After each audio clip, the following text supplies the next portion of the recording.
हम कितना भी मरने से बचने का प्रयास कर लें, लेकिन इस मृत्यु लोक में तो मरना ही पड़ता है।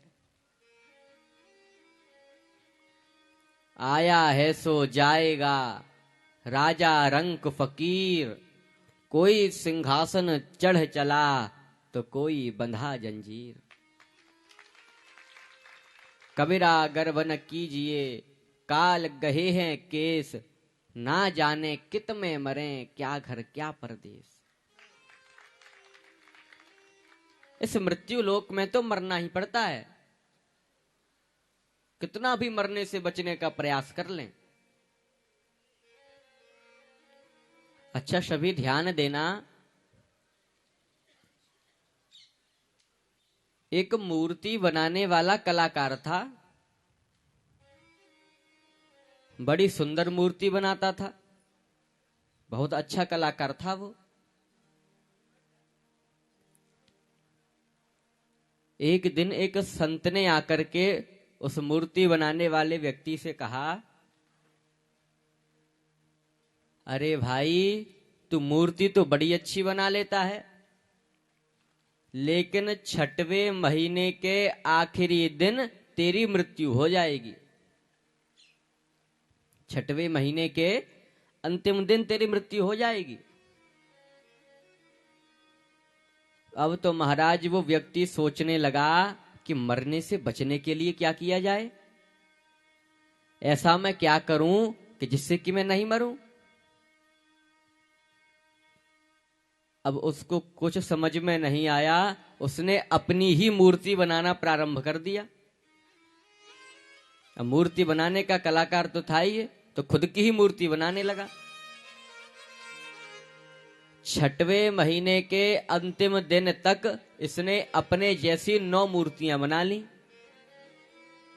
कितनी मूर्तियां बनाई? 9 मूर्तियां। और उन 9 मूर्तियों को पंक्ति से खड़ा कर दिया, लाइन लगा करके खड़ा कर दिया, और उन्हीं मूर्तियों के बीच में जाकर के वो खुद खड़ा हो गया। अब तो महाराज यमराज के दूत आए, तो यमराज के दूत तो आश्चर्य में पड़ गए और बात करने लगे, अरे भाई हम जिसे लेने के लिए आए हैं उसके जैसे तो यहां पर 10-10 लोग हैं, 9 तो उसने मूर्तियां बना ली और 10वां वो स्वयं हो गया, तो अब हम इनमें से लेकर के किसको जाएं? और बिना किसी की पहचान किए यमराज के दूत किसी को हाथ भी नहीं लगा सकते हैं। अब तो यमराज के दूत यमलोक में पहुंच गए, वापस लौट गए, उन्हें समझ में ही नहीं आया किसे लेकर के जाएं। और यमराज से बोले, अरे महाराज हम जिसे लेने के लिए गए थे उसके जैसे तो वहां पर 10-10 व्यक्ति थे, अब हम लेकर के किसको आए?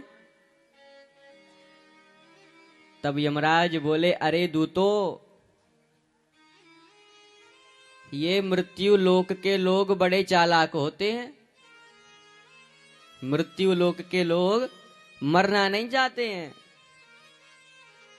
खाट पर चारपाई पर पड़े रहते हैं, लेकिन फिर भी कहते हैं, अरे डॉक्टर साहब ऐसा इंजेक्शन लगा दो, ऐसा इंजेक्शन लगा दो कि बस नाती के विवाह को और देख लूं।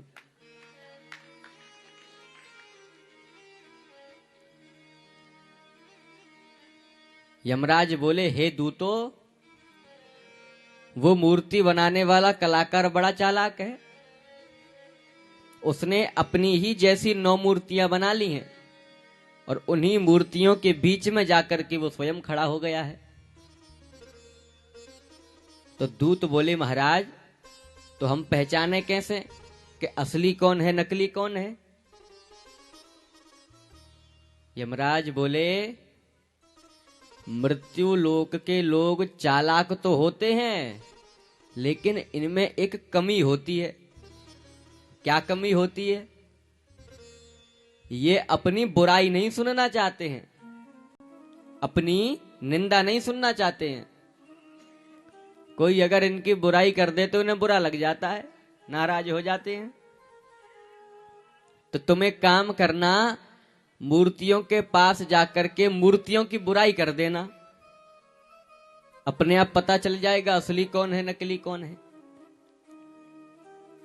अब तो यमराज के दूत आए और मूर्तियों के पास खड़े होकर के बोले, अरे भाई, किसी ने मूर्तियां तो बड़ी अच्छी बनाई हैं, लेकिन एक गलती कर दी इसने।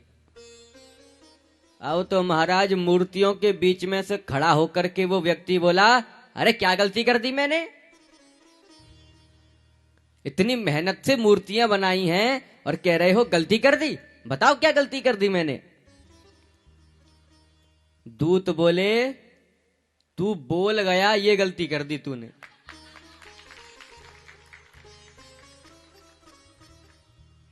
दूतों ने कहा, पकड़ लो उसको, यही असली है।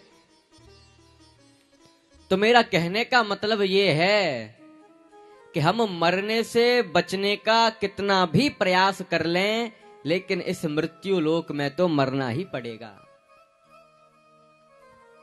सब्सक्राइब करें हमारे YouTube चैनल साधना गोल्ड को और पाएं वीडियो सबसे पहले। और हाँ, बेल आइकन दबाना ना भूलें।